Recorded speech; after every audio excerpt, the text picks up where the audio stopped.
ಇವತ್ತು ಪ್ರಧಾನಿ ನರೇಂದ್ರ ಮೋದಿ ಅವರನ್ನ ಸಿಎಂ ಸಿದ್ದರಾಮಯ್ಯ ಭೇಟಿ ಆಗಲಿದ್ದಾರೆ.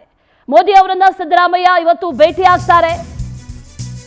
ಸಿದ್ದರಾಮಯ್ಯ ನೇತೃತ್ವದ ನಿಯೋಗದಿಂದ ಪ್ರಧಾನಿ ಮೋದಿ ಅವರನ್ನ ಭೇಟಿ ಮಾಡಲಾಗುತ್ತೆ. ಡಿಸಿಎಂ ಡಿಕೆ ಶಿವಕುಮಾರ್ ಹಾಗೂ ಸರ್ಕಾರದ ಪ್ರಧಾನ ಕಾರ್ಯದರ್ಶಿಗಳು ಕೂಡ ಭಾಗಿಯಾಗ್ತಾರೆ. ಈಗಾಗಲೇ ಬರ ಪರಿಹಾರದ ಬಾಕಿ ಹಣ ಬಂದಿಲ್ಲ, ಬಿಡುಗಡೆಗೆ ಮತ್ತೊಮ್ಮೆ ಮನವಿ ಮಾಡುವಂತ ಸಾಧ್ಯತೆ ಇದೆ.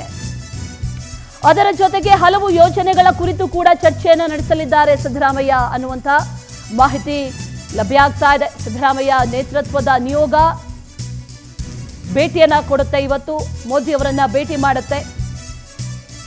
ಪ್ರಧಾನಿ ಮೋದಿ ಅವರನ್ನ ಭೇಟಿ ಆಗಲಿದ್ದಾರೆ ಸಿಎಂ ಸಿದ್ದರಾಮಯ್ಯ. ನಿನ್ನೆ ನಿತಿನ್ ಗಡ್ಕರಿ ಅವರನ್ನ ಭೇಟಿಯಾಗಿದ್ರು. ಹಲವಾರು ಹೆದ್ದಾರಿ ಪ್ರಾಜೆಕ್ಟ್ಗಳೇನಿದೆ ಆ ವಿಚಾರದ ಬಗ್ಗೆಯೂ ಕೂಡ ಚರ್ಚೆಯನ್ನ ನಿನ್ನೆ ನಡೆಸಿದ್ದಾರೆ. ಅದರ ನಂತರದಲ್ಲಿ ಇವತ್ತು ಪ್ರಧಾನಿಯವರನ್ನ ಭೇಟಿ ಆಗಲಿದ್ದಾರೆ ಅನ್ನುವಂಥ ಮಾಹಿತಿ ಕೂಡ ಲಭ್ಯ ಆಗ್ತಾ ಇದೆ. ಜೊತೆಗೆ ಬರ ಪರಿಹಾರದ ಬಾಕಿ ಹಣ ಏನಿದೆ ಆ ಹಣವನ್ನ ಆದಷ್ಟು ಬೇಗ ಬಿಡುಗಡೆ ಮಾಡಿ ಅನ್ನುವಂಥ ಮನವಿಯನ್ನ ಮತ್ತೊಮ್ಮೆ ಮಾಡುವಂತ ಸಾಧ್ಯತೆ ಕೂಡ ಇದೆ ಅನ್ನುವಂಥ ಮಾಹಿತಿ ಕೂಡ ಲಭ್ಯ ಆಗ್ತಾ ಇದೆ. ಇವತ್ತು ಪ್ರಧಾನಿ ಮೋದಿ ಅವರನ್ನ ಭೇಟಿ ಆಗ್ತಾರೆ. ನಿನ್ನೆ ಗಡ್ಕರಿ ಅವರನ್ನ ಭೇಟಿಯಾಗಿದ್ರು. ಭೇಟಿಯಾಗಿ ಒಂದಷ್ಟು ವಿಚಾರಗಳ ಬಗ್ಗೆ ಚರ್ಚೆಯನ್ನ ಕೂಡ ನಡೆಸಲಾಗಿದೆ, ಮನವಿಯನ್ನ ಕೂಡ ಮಾಡಿದ್ರು. ಇವತ್ತು ಪ್ರಧಾನಿ ಮೋದಿ ಅವರನ್ನ ಭೇಟಿ ಆಗ್ತಾರೆ ಅನ್ನುವಂಥ ಮಾಹಿತಿ ಇದೆ. ಮತ್ತಷ್ಟು ಡೀಟೇಲ್ಸ್ ಅನ್ನ ನೀಡ್ತಾರೆ ನಮ್ಮ ಪ್ರತಿನಿಧಿ ಸಂತೋಷ್ ಹೊಸಹಳ್ಳಿ. ದೂರವಾಣಿ ಸಂಪರ್ಕದಲ್ಲಿ ಜಾಯಿನ್ ಆಗ್ತಾ ಇದ್ದಾರೆ. ಸಂತೋಷ್, ಇವತ್ತು ಪ್ರಧಾನಿ ಅವರನ್ನ ಭೇಟಿ ಆಗ್ತಾರೆ ರಾಜ್ಯದ ನಿಯೋಗ. ಏನೆಲ್ಲ ವಿಚಾರಗಳ ಬಗ್ಗೆ, ಬರ ಪರಿಹಾರದ ಜೊತೆಗೆ ಯಾವೆಲ್ಲ ವಿಚಾರಗಳ ಬಗ್ಗೆ ಚರ್ಚೆಯನ್ನ ಮಾಡಲಾಗುತ್ತೆ, ಯಾವೆಲ್ಲ ವಿಚಾರಗಳ ಬಗ್ಗೆ ಮನವಿಯನ್ನ ಮಾಡಲಾಗುತ್ತೆ, ಡೀಟೇಲ್ಸ್ ಏನಿದೆ? ಅಶ್ವಿನಿ, ಪ್ರಮುಖವಾಗಿ ಇವತ್ತು ರಾತ್ರಿ 8 ಗಂಟೆಗೆ ಪ್ರಧಾನಿ ನರೇಂದ್ರ ಮೋದಿ ಅವರನ್ನ ಮುಖ್ಯಮಂತ್ರಿ ಸಿದ್ದರಾಮಯ್ಯ ನೇತೃತ್ವದ ನಿಯೋಗ ಭೇಟಿಯಾಗಲಿದೆ. ಸಹಜವಾಗಿ ಇದು 2ನೇ ಭೇಟಿ ಆಗ್ತಾ ಇರುವಂತದ್ದು ಸಿಎಂ ಆದ ಬಳಿಕ. ಈ ಹಿಂದೆ ಕೂಡ ಒಮ್ಮೆ ಭೇಟಿಯಾಗಿ ಸೌಹಾರ್ದಯುತ ಮಾತುಕತೆಗಳನ್ನು ನಡೆಸಲಾಗಿತ್ತು.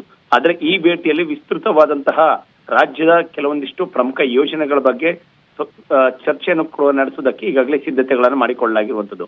ಯಾಕೆಂತ ಹೇಳಿದ್ರೆ 2 ದಿನಗಳ ಹಿಂದಷ್ಟೇ ದೆಹಲಿಗೆ ಆಗಮಿಸಿದಂತ ಸಂದರ್ಭದಲ್ಲಿ ಮುಖ್ಯಮಂತ್ರಿ ಸಿದ್ದರಾಮಯ್ಯ ಅವರು ರಾಜ್ಯದ ನೂತನ ಲೋಕಸಭೆ ಸಂಸದರು ಹಾಗೂ ರಾಜ್ಯಸಭೆ ಸಂಸದರುಗಳ ಜೊತೆ ಈಗಾಗಲೇ ಒಂದು ಸಭೆಯನ್ನು ಕೂಡ ಮಾಡಿರುವಂತದ್ದು. ರಾಜ್ಯಕ್ಕೆ ಬರಬೇಕಾಗಿರುವಂತಹ ಬಾಕಿ ಉಳಿದಿರುವಂತಹ ಅನುದಾನಗಳಿರ್ಬೋದು, ಜೊತೆಗೆ ಯೋಜನೆಗಳನ್ನ ಅತಿ ವೇಗವಾಗಿ ಪೂರ್ಣಗೊಳಿಸೋದಕ್ಕೆ ಕೇಂದ್ರ ಸರ್ಕಾರದ ಮೇಲೆ ಹೆಚ್ಚಿನ ಒತ್ತಡ ಹಾಗೂ ಮನವಿಯನ್ನ ಮಾಡಿ ಒಗ್ಗಟ್ಟಿನ ಪ್ರದರ್ಶನವನ್ನು ಕೇಂದ್ರ ಮಟ್ಟದಲ್ಲಿ ಮಾಡ್ಬೇಕು ಅನ್ನುವಂತ ನಿಟ್ಟಿನಿಂದಾಗಿ ಈಗಾಗಲೇ ಮನವಿಯನ್ನ ಎಲ್ಲ ಸಂಸದರುಗಳಿಗೆ ಮಾಡಿರುವಂತದ್ದು. ಜೊತೆಗೆ ಕೆಲವೊಂದಿಷ್ಟು ಸಲಹೆಗಳನ್ನು ಕೂಡ ಮಾಡಿರುವಂತದ್ದು. ಅದೇ ನಿಟ್ಟಿನಿಂದಾಗಿ ಪ್ರಧಾನಿಯವರ ಭೇಟಿಯಲ್ಲೂ ಕೂಡ ಪ್ರಮುಖ ಅಂಶಗಳು ಜೊತೆಗೆ ಪ್ರಮುಖ ಯೋಜನೆಗಳನ್ನ ಪ್ರಸ್ತಾಪ ಮಾಡಿ ಕೇಂದ್ರ ಸರ್ಕಾರದಿಂದ ಆದಷ್ಟು ಬೇಗ ಕ್ಲಿಯರೆನ್ಸ್ ಅನ್ನ ಪಡೆದುಕೊಳ್ಳುವಂತದ್ದು, ಜೊತೆಗೆ ಬಾಕಿ ಇರಿದಿರುವಂತಹ ಅನುದಾನವನ್ನ ರಾಜ್ಯಕ್ಕೆ ಬಿಡುಗಡೆ ಮಾಡುವಂತೆ ಸಂಬಂಧಪಟ್ಟಂತ ಇಲಾಖೆಗಳಿಗೆ ತಾವು ಸೂಚನೆಯನ್ನು ಕೊಡಬೇಕನ್ನುವಂತ ನಿಟ್ಟಿನಿಂದಾಗಿ ಇವತ್ತು ಮಾತುಕತೆಗಳನ್ನ ನಡೆಸಲಿದ್ದಾರೆ ಅನ್ನುವಂಥದ್ದು ಕೂಡ ಸ್ಪಷ್ಟವಾಗುತ್ತೆ. ಪ್ರಮುಖವಾಗಿ ಈ ಹಿಂದೆ ಬರ ಪರಿಹಾರದಲ್ಲಿ ಸುಮಾರು 18,000 ಕೋಟಿ ಹಣ ಕೂಡ ರಾಜ್ಯಕ್ಕೆ ಬರಬೇಕಾಗಿತ್ತು. ಅದರಲ್ಲಿ ಕೇವಲ 3,000 ಕೋಟಿ ಮಾತ್ರ ಈಗಾಗಲೇ ಬಿಡುಗಡೆ ಆಗಿರುವಂತದ್ದು. ಉಳಿದಂತ ಈ ಒಂದು ಹಣವನ್ನ ಅತಿ ಶೀಘ್ರದಲ್ಲಿ ಬಾಕಿ ಉಳಿದಿರುವಂತಹ ಮೊತ್ತವನ್ನು ಬಿಡುಗಡೆ ಮಾಡೋದಕ್ಕೆ ಮನವಿಯನ್ನು ಮಾಡುವಂತ ಸಾಧ್ಯತೆ ಇದೆ. ವಿಶೇಷವಾಗಿ 2 ಪ್ರಮುಖ ಪ್ರಾಜೆಕ್ಟ್ಗಳೇನಿದೆ ಅದರಲ್ಲೂ ಕೂಡ ಡಬಲ್ ಐಟಿಯನ್ನ ದಕ್ಷಿಣ ಕರ್ನಾಟಕದ ಮೈಸೂರು ಅಥವಾ ಹಾಸನಕ್ಕೆ ಕೊಡಬೇಕು ಅನ್ನೋದರ ಬಗ್ಗೆ ಈಗಾಗಲೇ ಪತ್ರವನ್ನು ಕೂಡ ಕೇಂದ್ರ ಸರ್ಕಾರಕ್ಕೆ ಮುಖ್ಯಮಂತ್ರಿ ಸಿದ್ದರಾಮಯ್ಯನವರು ಬರೆದಿದ್ದಾರೆ. ಈ ನಿಟ್ಟಿನಿಂದಾಗಿ ಅದರ ಬಗ್ಗೆ ಸುದೀರ್ಘವಾದಂತಹ ಚರ್ಚೆಯನ್ನು ನಡೆಸುವಂತಹ ಸಾಧ್ಯತೆಗಳಿರುತ್ತೆ.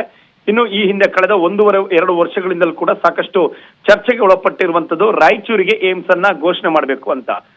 ಒಂದು ವೇಳೆ ಸಾಕಷ್ಟು ಹೋರಾಟಗಳು ಕೂಡ ನಡೀತಾ ಇರುವಂತದ್ದು. ಜೊತೆಗೆ ನಂಜುಂಡಪ್ಪ ವರದಿಯು ಕೂಡ ಇದಕ್ಕೆ ಪೂರಕವಾಗಿರುವಂತದ್ದು. ಈ ನಿಟ್ಟಿನಿಂದಾಗಿ ಆದಷ್ಟು ಬೇಗ ಏಮ್ಸ್ಗೆ ಈ ಒಂದು ಏಮ್ಸ್ ಅನ್ನ ಘೋಷಣೆ ಮಾಡಿದ್ದಾದಲ್ಲಿ ಕಲ್ಯಾಣ ಕರ್ನಾಟಕ ಹಾಗೂ ಉಳಿದಂತ ಉತ್ತರ ಕರ್ನಾಟಕಕ್ಕೆ ನ್ಯಾಯವನ್ನು ಒದಗಿಸಿದಂತಾಗುತ್ತೆ ಅನ್ನುವಂತ ನಿಟ್ಟಿನಿಂದಾಗಿ ಮುಖ್ಯಮಂತ್ರಿಗಳ ನಿಯೋಗ ಇವತ್ತು ಚರ್ಚೆಯನ್ನು ನಡೆಸುವಂತದನ್ನ ನಿರೀಕ್ಷೆ ಮಾಡಬಹುದು.